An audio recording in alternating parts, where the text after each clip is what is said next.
السلام عليكم حبايبي، يا رب دايما تكونوا بألف خير. بصوا بقى، انا جايبه شويه مشتريات فعلا. دي بقى المشتريات اللي هي النينجا فعلا، اللي ما يخلاش مطبخ الا منها. تمام. وطبعا يعني انا بقالي فتره ما بشتريش حاجات. كنت موقفه كده، حصل لي زهد شويه، بس رجعت تاني، رجعت ريما لعادتها القديمه. تمام. فهوريكم شويه حاجات، معظمها بنسبه كبيره جدا من النزهه. تمام. وانا اشتريتها على كذا مره، فانا هوريكم الحاجه وهفتكر الاسعار معاكم وهقول لكم بجد. في يعني حاجات حلوه قوي بجد، ما يخلاش من المطبخ الا منها. بصوا، اول حاجه ده، بس مش من النزهه، بس موجود في النزهه. الكيس ده مش عارفه فيه كام قطعه، اللي هو انتوا عارفينه، اللي هو عامل زي البونيه. بصوا ده بقى، لو عندك اي طبق ومش لاقيه غطا ليه، تروحي ايه عاملاه كده على الطبق. تمام. اهو ده البونيه. ممكن بقى تستخدمي كابونيه للشعر، وممكن تستخدميه كغطا لاي طبق، ومساحته حلوه. تمام. يعني بياخد مساحه طبق سيرفيس، يعني ايه اللي هو سيرفيس قد كده، اللي هو مساحته 20 او 25 تقريبا. تمام. فده اول حاجه، وانا كنت جايباه من فتره يعني. تمام. مش ده تقريبا ثواني، ده كان 39، بس من فترة يعني. اللي من نزهة بقى دي الحافظة بتاعت الشوزات. الكيس ده بتاع حافظة بتاع الشوزات اهو. وفي هنا رباط رفيع جامد جدا من على الطرف من هنا، الاتنين بيتشدوا، وهنا بيحافظ على الشوز. تمام. التلاتة ب10. تمام. فانا جايبة كذا واحد. ده الستاند ده حبايبي، بصوا ستاند بجد حلو قوي.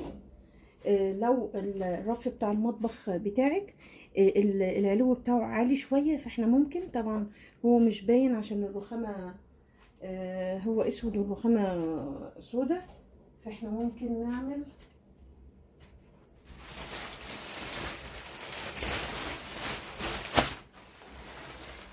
كده واحد اهو، حاجة تكسر بس. فاحنا هنا ادي بيتفتح ويتقفل، هما قطعتين. تمام. يعني انت ممكن تستخدميه كده كوحدة لوحدها على حسب المقاس ده، وممكن نزود بيه الوحدة التانية دي لو الدولاب مساحته كبيرة. نحط بقى اطباق كده فوق واطباق تحت. تمام. بدل ما كلهم يبقوا فوق بعضيهم، ونقعد بقى نشيل وكذا واحد ولحد ما نطلع الطبق اللي احنا عايزينه وهكذا.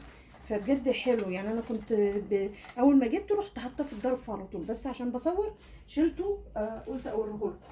تمام. فبجد حاجات حلوه زي ما انا عرفت، فبعرفكم يعني الاماكن والحاجات اللي الواحد بيجيبها، حاجات ممتازه بجد.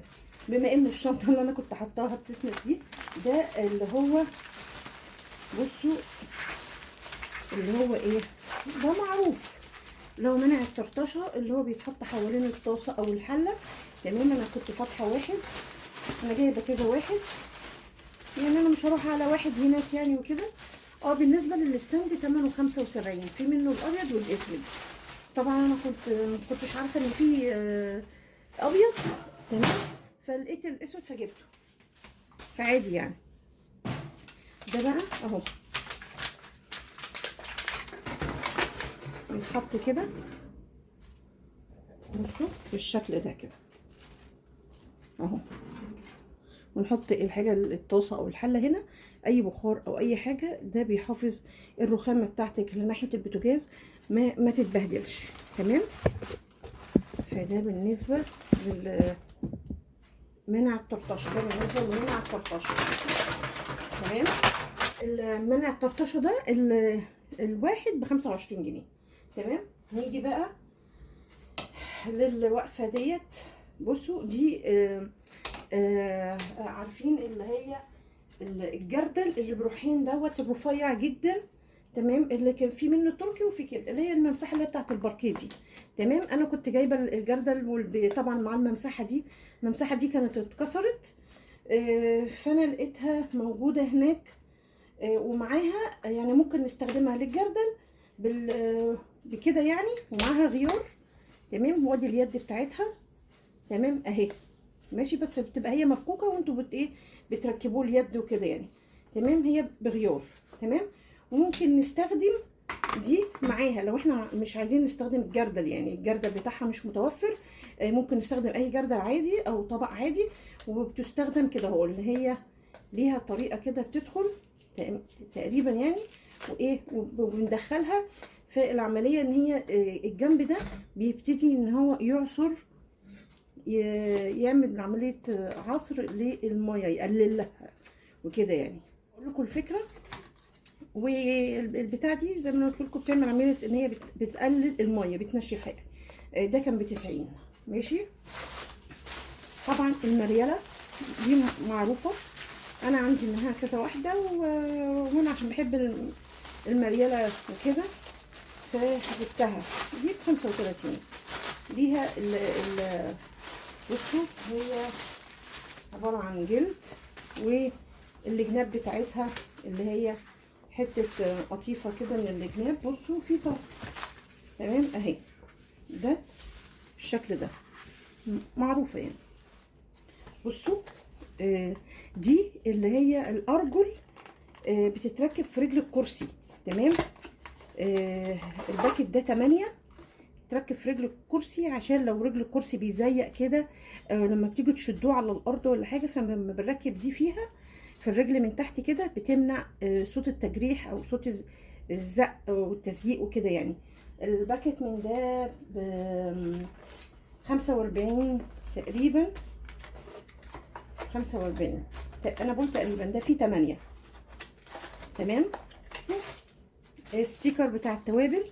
انا كنت محتاجه اللي يبقى فيه، انا كان عندي ستيكر للتوابل وكده شكل تاني وجميل جدا حباه، بس انا قلت اغير. عندي برطمانات وعايزه استخدمها واغير الشكل بتاعها. تمام، فكان في اللي مكتوب الكتابه بتاعته كانت بهتانه ومش حلوه. فانا جبت ده ساده. تمام، ومعاه القلم بتاعه. مش عارفه ده ثمنه 35 تقريبا يعني.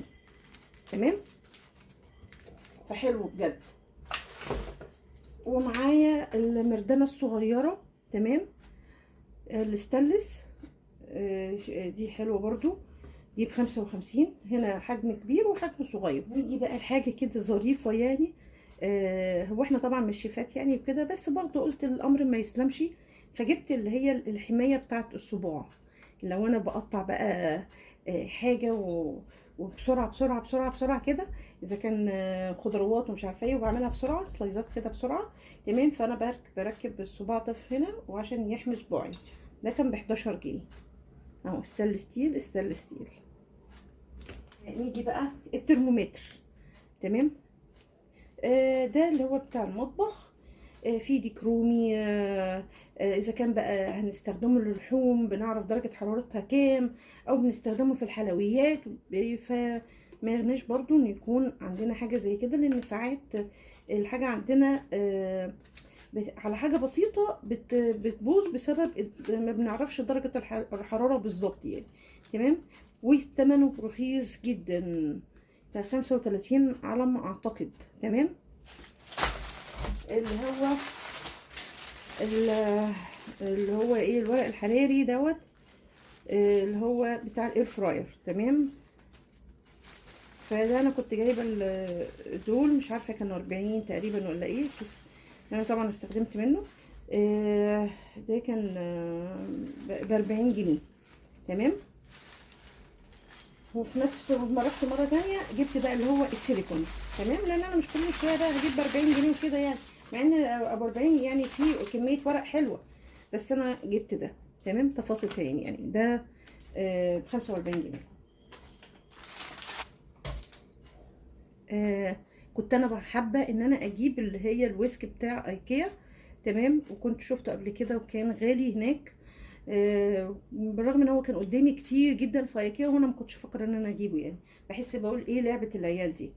سبحان الله، لعبه العيال دي جيت واحتجتها، بس لقيت الشكل دوت الجديد هناك، فيعني قلت اجيبه بدل ما ارجع بايدي فاضيه يعني. ده ب45. تمام.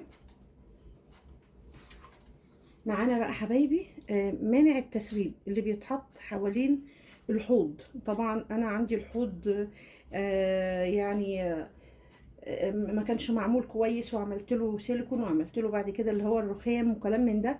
بس لما لقيت دوت قلت اجيبه من بره زياده امان. تمام. فده كان ب60 جنيه، 4 متر ب60 جنيه. طبعا في كذا شكل هناك. دي بقى حبايبي اللي ظهر مؤخرا في الفتره الاخيره ده، اللي هو صفايه الزيت اهو. صفايه الزيت في مقاسين، في مقاس صغير 1 و400 تمام لتر، وفي اللي هو 1 و700 او 1 و800. فده 1 و700. هما مقاسين 2 بس. تمام. فده ب165. هو بصوا انا هفتحه معاكم. هو كان ليه كرتونه، بصوا ادي غطا، وليه الطبق بتاعه عشان مفيش حاجه تبهدل كده لما نيجي نصب، حاجه ما تنزلش بره. وليه الصفايه بتاعته. بجد فكرته حلوه جدا. تمام. ساعات لما بنيجي نصفي زيت وكده بنحطه في كذا حاجه ومش عارفه ايه، وساعات الصفايه المعدن دي ما بتكونش متوفره ساعتها، ونقعد بقى نغسلها وكده. انما لا، دي حاجه مخصصه للزيت لما احنا نصفيه كده، لما يكون زيت يعني فيه شوائب من تقلية بطاطس او حاجات تانية وكده. تمام. ده زي ما انا قلت لكم سعره 165. طبعا بقى حبايبي اللي انا كنت بلف عليهم كتير جدا. تمام. اللي هي القاروره بتاعت الزيت ديت والخل. طبعا دي طبعا بيبقى في علبه، انا كنت مستخدماهم ماشي. هما لهم علبه. تمام. كل واحده ليها علبه وكده. سعر الواحده بيتراوح من 39 40 حاجه زي كده يعني، او 35 ل40. تمام. وديت اللي هي بتاعت الاير فراير. انا كنت مستخدمه البخاخه العاديه، فقلت دي مش مشكله اجيب دي بدل، هي سعرها كان كويس يعني. دي تقريبا مش فاكره كان 25 او 35. تمام. فدول بجد حلوين قوي. نيجي حاجات كده ظريفه كده.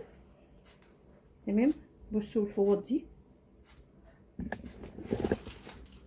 اهي، شكلها ظريف وحلو.